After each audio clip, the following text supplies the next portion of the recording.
Bonjour Pierre Rondeau. Bonjour.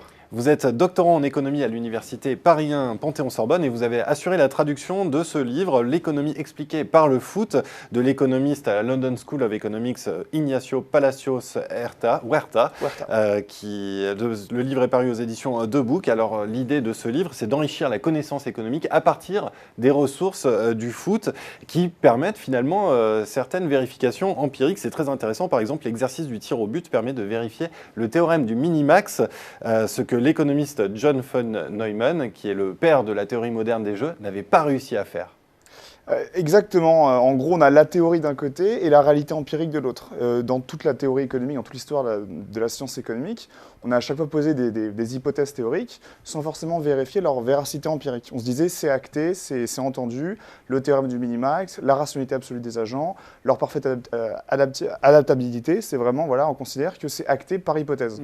Là, ici, ce qu'a fait Ignacio Palacios Huerta, c'est qu'il a considéré qu'il fallait prouver ces hypothèses par la réalité empirique, par le terrain.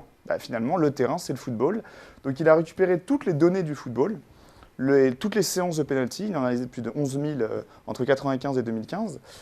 Donc, tous les tirs au but, tous les matchs des 5 grands championnats européens pour appliquer les données récoltées aux hypothèses et les vérifier. Donc là, en l'occurrence, par exemple, le théorème du minimax de von Neumann, c'est dire que pour maximiser un gain, pour maximiser une réussite dans un jeu à somme nulle, en théorie des jeux, par exemple pile ou face, pierre, feuille, ciseaux, avec forcément un vaqueur et un perdant. Ou l'exercice du tir au but. Ou l'exercice du tir au but, il y aura forcément un vainqueur et un perdant, un jeu à somme nulle. Il part du principe que, la théorie du minimax part du principe que pour réussir à coup sûr ce jeu, il faut à la fois maximiser son intérêt particulier et minimiser le gain de l'adversaire. Donc, comme on est en face à face, on va considérer ici que, mettons, le tireur va devoir à la fois réussir son tir et faire en sorte que le gardien échoue son tir. Le gardien va se dire, qu'est-ce que va jouer le tireur? En fonction du choix du tireur, je vais plonger à gauche ou à droite. Donc le tireur, pour essayer de minimiser le gain du gardien, minimiser les gains du gardien, il va se dire alors, dans ces cas-là, je vais essayer de randomiser mon action, de la rendre imprédictible, imprévisible, pour que le gardien ne sache pas où je vais plonger, ne sache pas où il va tirer, le tireur, et dans ces cas-là, se retrouve perdu, ne sait pas plonger à gauche ou à droite, et le tireur pourra maximiser ses gains, minimiser ceux d'autrui. Donc, théorème du minimax, on est bien dans la maximisation des gains particuliers et la minimisation des gains de l'adversaire. On se rend compte, en étudiant les pénaltys, que les plus grands joueurs européens des 5 grands championnats européens valident tous le minimax. Ils sont tous capables à la fois de randomiser leurs tirs, c'est-à-dire que quand on va étudier les séquences des tirs des tireurs, qu'ils tirent à gauche ou à droite, ils sont totalement aléatoires. C'est ce qu'ils citent par exemple ils citent Messi ou Franck Ribéry, quand on leur demande où est-ce que vous allez tirer à gauche ou à droite, ils disent, avant même de frapper, je ne sais pas où je vais tirer. Ils ont randomisé leur action, comme ça le gardien, lui, ne sait pas où plonger, et se retrouve perdu. Oui, finalement, c'est la meilleure méthode qui est appliquée. C'est la meilleure méthode. Si vous jouez à pile ou face, mais il faut pas, ou alors à pierre, feuille, ciseaux, il faut réussir à randomiser vos choix d'action. C'est pareil ici, le tireur randomise ses choix d'action et considère qu'il ne sait pas où il va tirer à gauche ou à droite avant de tirer. Alors, en étudiant les séances de tir au but, Ignacio Palacios Huerta relève quand même qu'il y a un déséquilibre probabiliste. L'équipe qui tire en premier l'emporte dans 60% des cas. Alors, comment expliquer ce déséquilibre? Ça, c'est dans les séquences de tir au but à la fin des matchs après prolongation.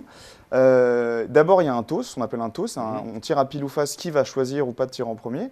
Et on se rend compte que dans 60% des cas, sur les centaines de séances de tir au but étudiées, dans 60% des cas, l'équipe qui commence à tirer remporte la partie. Donc c'est plus un rapport 50-50, c'est 60-40. C'est que l'équipe qui tire en deuxième a plus de pression? Elle a plus de pression parce qu'elle doit rattraper le score. Elle sait ce qui se passe, elle sait que, ah oui d'accord, il y a eu un but ou il n'y a pas eu un but, je sais ce que je dois faire. Alors que l'équipe qui commence, elle, part dans l'inconnu et ne sait pas où elle va. Donc finalement, elle a moins de pression parce qu'elle ne se dit pas « j'ai la pression de rattraper un tir, j'ai la pression du résultat ». Alors que le second tireur, quand il s'avance vers les cages, se dit dans sa tête « je dois rattraper un score, je dois maintenir un score, je dois faire un résultat ». Donc j'ai une pression supplémentaire, donc j'échoue au tir le plus souvent, et résultat, 40% de chance de gagner, alors que ça devrait être un rapport 50-50. Et ce qui est intéressant, c'est qu'il donne la méthode pour ramener ce ratio à 50-50. Alors il fait des tests en laboratoire, il a pris plus de 200 joueurs et testé ça en laboratoire, faire des séances de pénalty fictifs finalement.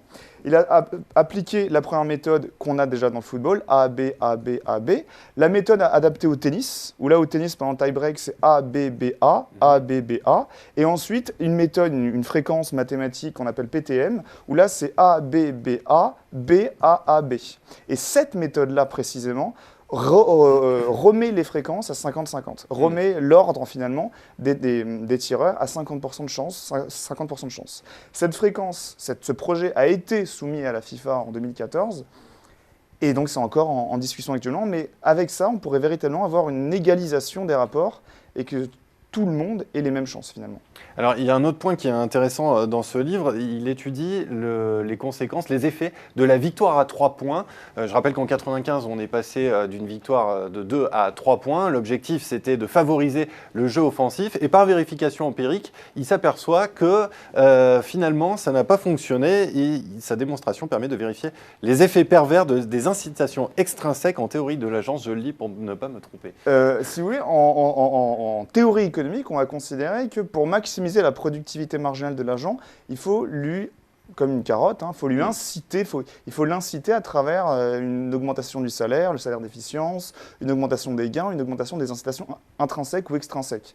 On va dire, pour te pousser à réussir, on augmente tes gains. Et bien là, on va considérer que pour pousser les équipes à marquer et à scorer, on va augmenter leurs gains 3 points. Ça a été mis en place pendant la Coupe du Monde en 1994 aux États-Unis, où on considère que comme les Américains étaient peu friands de spectacles footballistiques, pour augmenter l'attractivité du jeu, pour augmenter les buts, on passe à 3 points pour inciter les équipes à marquer. Sauf que là, qu'est-ce qui s'est passé ? Comme les équipes se sont rendues compte qu'une fois qu'elles menaient au score, même de 1 but, elles menaient au score, elles avaient 3 points, et bien une fois qu'elles ont marqué, une fois qu'elles ont réussi à scorer et à mener au score, elles ont défendu.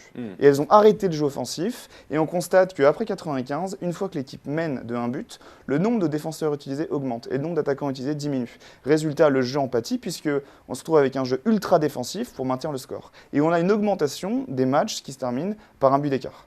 Alors finalement, c'est contraire au but recherché puisqu'initialement, on voulait augmenter augmenter le gain à la victoire pour provoquer une augmentation des buts. Et bien là, on a une diminution du nombre de buts et une augmentation du nombre de victoires par un but d'écart. Donc le spectacle footballistique, il en pâtit puisqu'on n'a pas du 5-0, du 6-3 qu'on aurait espéré avoir. Mais alors, qu'est-ce que ça nous dit de l'économie ? Ça nous dit l'économie que toutes les incitations extrinsèques que sont l'augmentation salariale pour augmenter la productivité marginale n'est pas forcément efficiente. Alors, au contraire, il faudrait plutôt essayer de trouver des incitations plus intrinsèques ou différentes que la simple augmentation du gain global pour chaque individu. Là, Ignacio Palacio-Huerta part du principe qui est courant en économie plutôt mainstream, on part des individus pour expliquer la somme collective. Et bien, si on augmente les gains individuels, ça ne va pas forcément aboutir à des gains collectifs. La somme, le tout n'est pas réductible au jeu des parties ici. En l'occurrence, ici, on dit on augmente les gains de l'équipe à 3 points. Est-ce que les individus, pris individuellement, vont être incités à performer plus pour obtenir ces 3 points ? Et ben, ils vont raisonner à l'échelle individuelle, ils vont se dire ok, si je gagne, j'ai 3 points. Si je gagne, j'ai la prime de victoire, j'ai les 3 points, je fais plaisir au président, je fais plaisir aux supporters. Donc, une fois que je mène au score, j'arrête de marquer. J'arrête de marquer, je défends. Ce qu'il aurait fallu faire plutôt, c'est des bonus offensifs. Ce qu'il aurait fallu faire, c'est de dire, c'est ce que dit Palacio-Huerta, il aurait fallu par exemple récompenser des scores qui se terminent à 5 partout, plutôt que de récompenser des scores qui se terminent à 1-0, but marqué à la 90e minute. C'est inintéressant tant pour le public, pour les supporters, pour les télévisions, pour les dirigeants, pour tout le monde. Alors qu'un match à 5 partout, qui vaut 1 point finalement, un match à 5 partout, c'est un match spectaculaire qui doit être récompensé. Donc il aurait fallu par des primes collectives, des bonus offensifs, plutôt que par une rémunération intrinsèque via la victoire à 3 points. Eh bien merci Pierre Rondeau d'être venu présenter ces travaux assez originaux, il faut le dire, de Ignacio Palacios-Huerta. Pour ceux qui veulent aller plus loin, l'économie expliquée par le foot aux éditions de Book. Merci beaucoup. Merci à vous.